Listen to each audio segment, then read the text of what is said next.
इस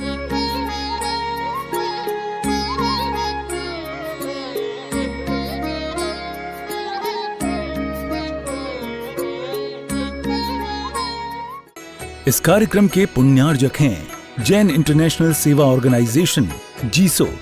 निःशुल्क Jain minority card प्राप्त करने के लिए 9059054563 व्हाट्सएप पर हाय सेंड करें और अपने नाम के साथ निःशुल्क जैन माइनॉरिटी कार्ड अभी प्राप्त करें।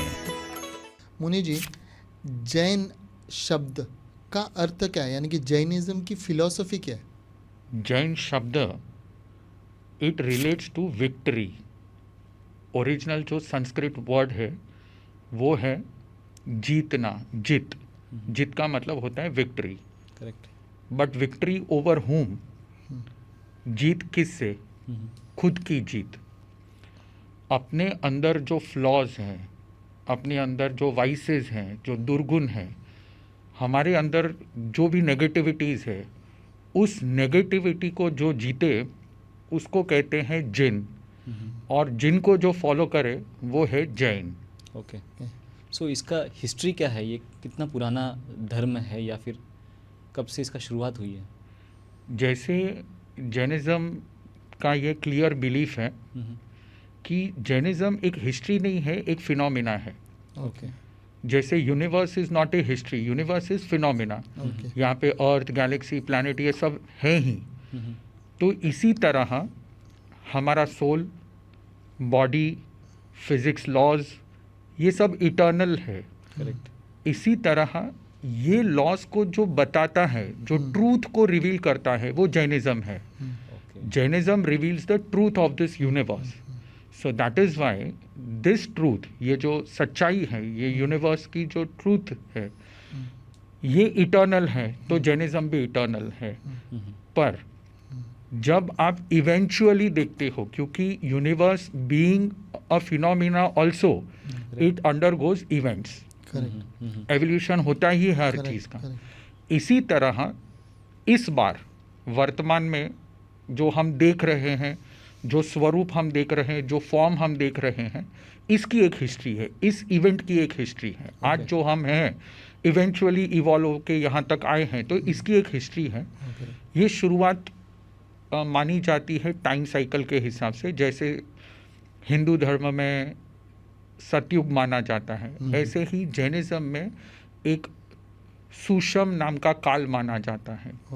इस सुषम नाम के काल में ऋषभ देव जी ने इस धर्म को एक्चुअली फर्स्ट एस्टैब्लिश किया था, जो अभी की टाइम साइकिल है उसमें। और ऋषभ देव जी वो पहले तीर्थंकर हुए, और बहुत सारे स्क्रिप्चर्स में सबसे पहला साधु इस पृथ्वी ऊपर ऋषभ देव जी हुए। सबसे पहला राजा भी इस पृथ्वी ऊपर ऋषभ देव हुए। ये यजुर्वेद में भी इसका डिस्क्रिप्शन दिया गया है कि सबसे पहला राजा कौन था। सबसे पहले चक्रवर्ती भरत, इनके नाम से ये भारत क्षेत्र पड़ा। और भरत के जो पिताजी थे वो ऋषभ देव जी थे।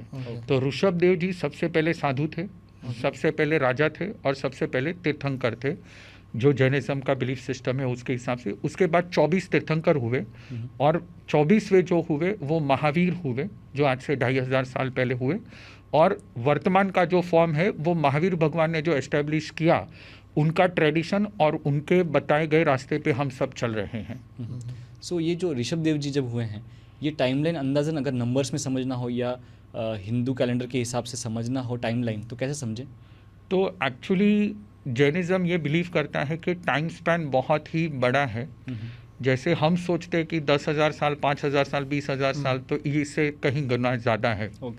और हमारे यहाँ पे एक टाइम के लिए, जब टाइम को आप गिन नहीं सकते, when you measure don't measure time, then it is given some similes. हम उसको उपमा दे करके हम उसको समझते हैं। तो जैसे उसको उपमा दी गई है कि ऋषभ देव भगवान से लेकर महावीर भगवान के बीच में कितना टाइम स्पैन हुआ, ये जो 24 गैप हुए, 24 तीर्थंकर हुए, तो उसके बीच में टाइमलाइन कितना हुआ। तो इसके लिए बहुत ही बड़ा आपको जरा कंप्यूटर दिमाग लगाना पड़ेगा। मान लीजिए समुंदर में से हर 100 साल में एक बूंद पानी निकालनी है। समुंदर में से, हाँ, हाँ। सिर्फ मान लीजिए ये बॉटल में से आप एक बूंद पानी निकाल लेंगे, हाँ, तो ये बॉटल खत्म होने को 100 साल के बाद हाँ। एक बूंद निकालिए तो बॉटल होने को कितना टाइम लगेगा? करोड़ों साल बहुत- लगेंगे। करोड़ों साल। करोड़ों साल लग जाएंगे। इस तरह से पूरा समुंदर खाली हो जाए हाँ, तो उसको कहते हैं सागरोपम। ओके, इसको सागरोपम कहते हैं, Okay. सागर उपम, okay, got the simile to a ocean, correct, वो जो स्पैन है, करेक्ट, ठीक है। करेक्ट। अब ये एक बार नहीं करना है, ऐसा 1 करोड़ बार करना है। और ये जो 1 करोड़ बार आपने किया वैसा फिर से 1 करोड़ बार करना है। एक समुंदर को 1 करोड़ बार आपने खाली किया, समझ गया। 100 साल में एक बार 100 साल में एक बूंद एक निकाली, बूंद एक बार निकाला। हाँ, फिर से 100 साल में एक बूंद निकाली। हाँ, हाँ, इस तरह करते करते जितने करोड़ों साल लग गए उसको कहेंगे एक सागरोपम, ओके, एक सागरोपम। एक सागरोपम। अब ये एक समुंदर को खाली करने का जितना टाइम समय। लगा उतना आप that you will multiplied by 1 crore, okay, understood. That you will multiplied by 1 crore, again that you will multiplied by 1 crore. Okay, 1 crore crore सागरोपम, इतना स्पैन है ऋषभदेव भगवान और महावीर भगवान के बीच का।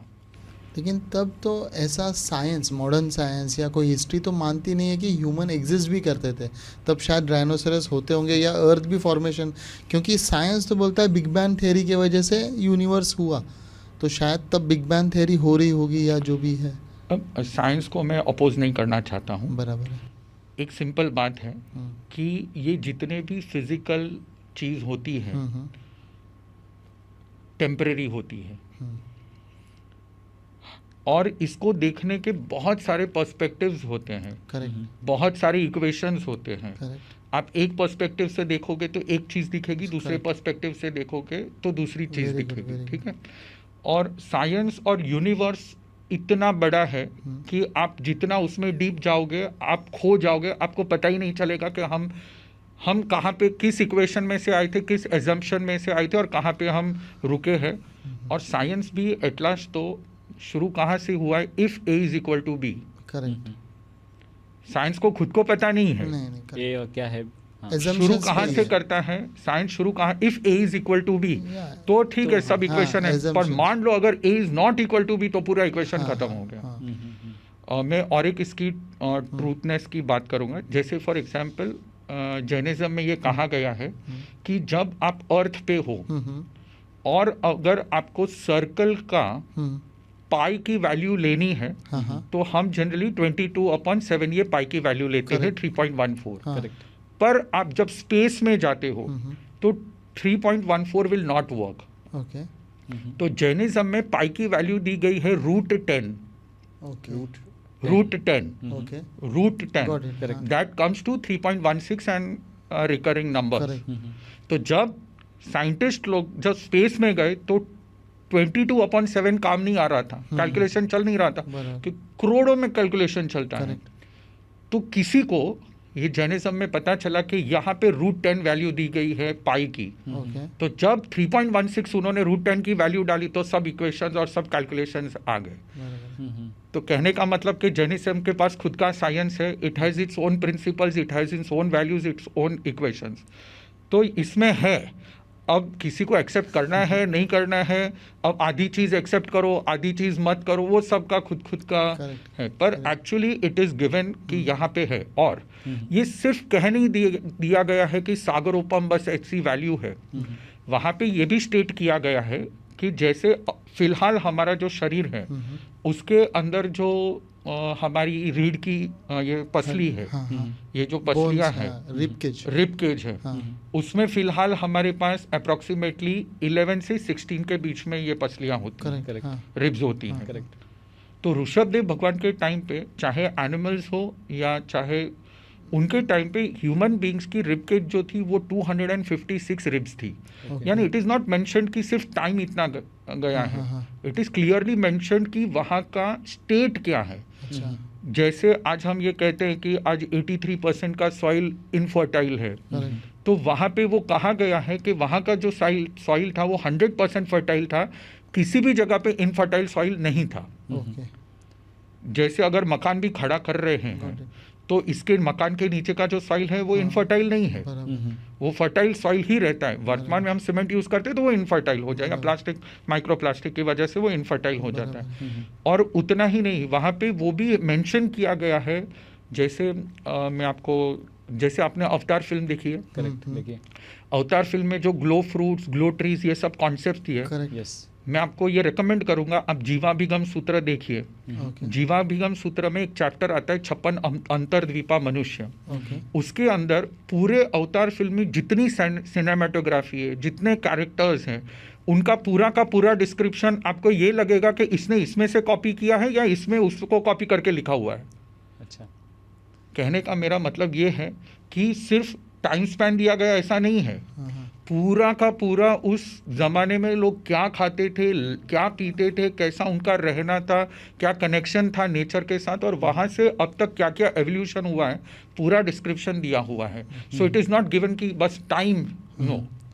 लेकिन जब आप कह रहे हो कि लिखा गया है या बोला गया है, ये कहाँ लिखा गया एग्जैक्टली और अपने तक कैसे आया है ये? हाँ, जैसे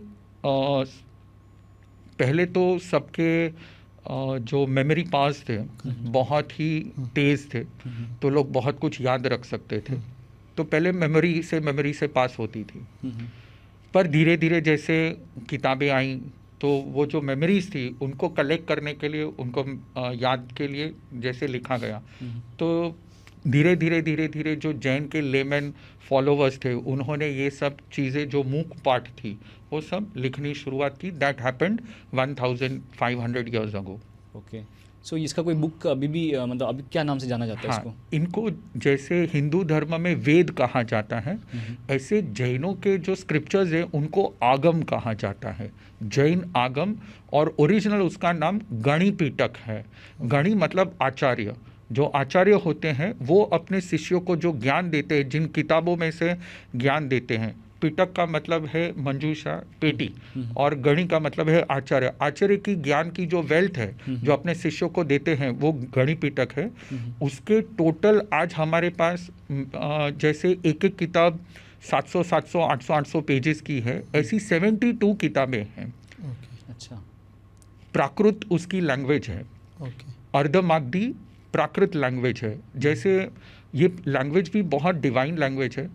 आजकल आप किसी भी लैंग्वेज में देखोगे तो डर्टी लिटरेचर मिलेगा, करेक्ट, पर आज की तारीख में, आज की दुनिया में सिर्फ प्राकृत ऐसी लैंग्वेज है जिसमें एक वर्ड भी डर्टी वर्ड नहीं है। अच्छा, नेगेटिव वर्ड नहीं है। बिल्कुल नहीं, नेगेटिव भी नहीं है और मैनिपुलेटेड भी नहीं और डर्टी भी नहीं। तो उसका संस्कृत से क्या वाक्य रखता है ये, कि संस्कृत से भी पुराना है ये या यस, संस्कृत से पुराना है और लेमन की भाषा है। हर व्यक्ति उस समय में ये प्राकृत लैंग्वेज यूज़ करता था। अच्छा, बहुत ही डिसेंट, बहुत ही डिसिप्लिन्ड और लोगों के बीच में रहने वाली, प्यार से बोली जाने वाली ये भाषा थी। मुनि जी, अभी ना जैन धर्म को समझने की कोशिश करते हैं, तो कोशिश में मैं एक पर्सपेक्टिव देता हूँ इस चीज़ को कि हर धर्म में एक एक किताब रही है जो कि एक होली किताब रही है, जैसे बाइबल है, कुरान है और भगवत गीता है। तो जैनिज़्म में क्या है, कोई होली किताब है क्या? तो ये बहुत बार हम लोगों ने भी प्रश्न उठाया है हमारे गुरुजी के पास कि एक ही किताब होती तो बहुत अच्छा होता। पर हमारे गुरुजी ने हर बार कहा कि मान लीजिए हमारी बॉडी है और बॉडी में ऐसा कर दिया, अगर कोई बायोलॉजी का स्टूडेंट हो या मेडिकल का स्टूडेंट हो, ये कहे यार ऐसा करना चाहिए था कि पूरे बॉडी में से हड्डी निकाल के एक जगह पे रख दें, सब निकाल के ब्लड एक जगह पे रख दे और ऑर्गन्स एक जगह पे रख दे, तो हमको पढ़ना इजी। ये क्या हर जगह पे हर चीज़ मिलती है?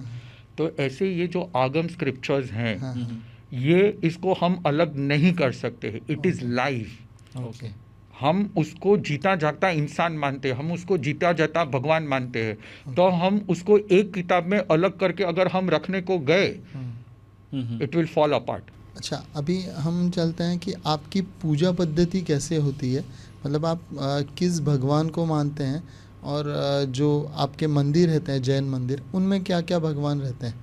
ओके, तो बेसिकली ऐसा है कि पूजा पद्धति बहुत ही निम्न प्रकार का हमारे लिए वो वर्ड है। हमारे यहाँ पे वर्ड है साधना पद्धति। ओके, जो इम्पोर्टेंस दिया जाता है वो पूजा पद्धति तो एक नॉर्मल एक रिचुअल है रोज की। एम्फेसाइज जो सेंटर पॉइंट है जैनिज्म का वो पूजा पद्धति नहीं है, वो साधना पद्धति है। जैनिज्म ये साधना की पद्धति है। अब क्यों? It has a very big perspective. Centre में आता है सोल। अब जैसे कि आप किसी भी मंदिर में जाओगे या किसी भी स्पिरिचुअल प्लेस में, रिलीजियस प्लेस में जाओगे, इस वर्ल्ड के किसी भी रिलीजन में, जैसे कोई मुसलमान है तो उनके मुल्ला जी उनको निकाह पढ़ाएंगे, तो वो सब रिचुअल्स वो कराते हैं, ठीक है। आप गुरुद्वारा है तो ग्रंथ साहिब जी के सामने शादी होती है, जन्म परन मरण, किसी का जन्म हुआ, किसी की शादी हुई, किसी की मृत्यु हुई। हिंदू में पंडित, ये सब हर पंडित जी या उनके जो मेंटर्स होते हैं वो ये सब परफॉर्म करवाते हैं, और ये सब रिलीजियस प्लेस में होती है। इवन पारसी, जैसे वहाँ पे उनका अग्यारी होती है, अग्यारी के पीछे कुआं होता है। आपको ये जानकर शायद आश्चर्य होगा, किसी भी जैन मंदिर में किसी की शादी नहीं होती है, किसी का मृत्यु का रिचुअल नहीं मनाया जाता है, ना ही किसी के जन्म का मनाया जाता है। वाई? क्यों? हम जो कहते हैं स्पिरिचुअलिटी, इसका रूट है जैन धर्म। ओके, जैन धर्म वो रिलीजियन नहीं है। रिलीजियन वर्ड भी मैनिपुलेटेड वर्ड है जो फॉरेन से आया है। Correct, yes. जैनिज्म ये मानता है कि हमारी पास दो प्रकार के एग्जिस्टेंस है। एक है सोल एग्जिस्टेंस और एक है बॉडी एग्जिस्टेंस। दोनों अलग हैं, एक सोल एग्जिस्टेंस और एक बॉडी एग्जिस्टेंस। करेक्ट। अब जो बॉडी एग्जिस्टेंस है तो जन्म परन मरण वो सब बॉडी का होता है, सोल का नहीं होता है। ओके, सोल अजर अमर है, तो बॉडी की जो भी रिचुअल्स है वो सब जगह पे होंगी, लेकिन सोल की रिचुअल्स है वो जैन के स्पिरिचुअल प्लेसेस में सोल की ही रिचुअल्स होती है। ओके। अब जैसे हमारे खुद के फेस्टिवल्स है, बाकी सब फेस्टिवल्स में आप मिठाइयाँ बांटोगे या खाना खाओगे, हमारे फेस्टिवल में उपवास करोगे। करेक्ट। हमारे सबसे बड़ा उपवास, सबसे बड़ा फेस्टिवल आएगा, लोग 8 दिन 15 दिन 20 दिन महीना तक उपवास करेंगे। तो ये सब जो पद्धतियां हैं वो बॉडी को अलग करके सोल को रियलाइज करने की साधना पद्धति है। तो यहाँ पे पूजा पद्धति को एक सामान्य स्टेज दिया गया है और ओरिजिनल फोकस किया गया है सोल की साधना पद्धति पे। इस कार्यक्रम के पुण्यार्जक हैं जैन इंटरनेशनल सेवा ऑर्गेनाइजेशन जीसो। निःशुल्क जैन माइनॉरिटी कार्ड प्राप्त करने के लिए 9059054563 व्हाट्सएप पर हाय सेंड करें और अपने नाम के साथ निःशुल्क जैन माइनॉरिटी कार्ड अभी प्राप्त करें।